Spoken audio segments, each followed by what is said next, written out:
За Баянзүрх дүүргийн 17 дугаар хороо нэгдсэн үндэсний байгууллагын хүүхдийн сан People in Need олон улсын байгууллагатай 2019 оноос хойш хамтарч ажиллаж байна.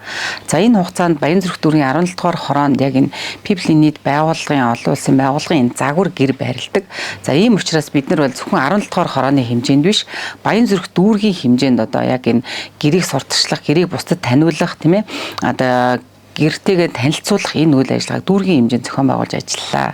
За энэ хугацаанд манай гэрээр Баянзүрх дүүргийн одоо 1000 гаруй айл одоо танилцаж үйлчлэгээ үзүүлснээс өнөөдрийн байдлаар Баянзүрх дүүргийн 400 орчим айл бол одоо чип гэрийн төсөлд хамрагдсан буюу Монгол гэртээ 400 айл чип гэрийг хэрэгжилж байна.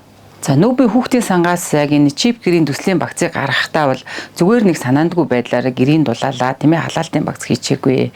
Энэ ажлын талаар бол судалгааны баг бүтэн 3 жил ажиллаж ийж гэрийн энэ дулаалгыг яаж хийх ёстой юм бэ гэдэг энэ одоо загварыг гаргаж ирсэн.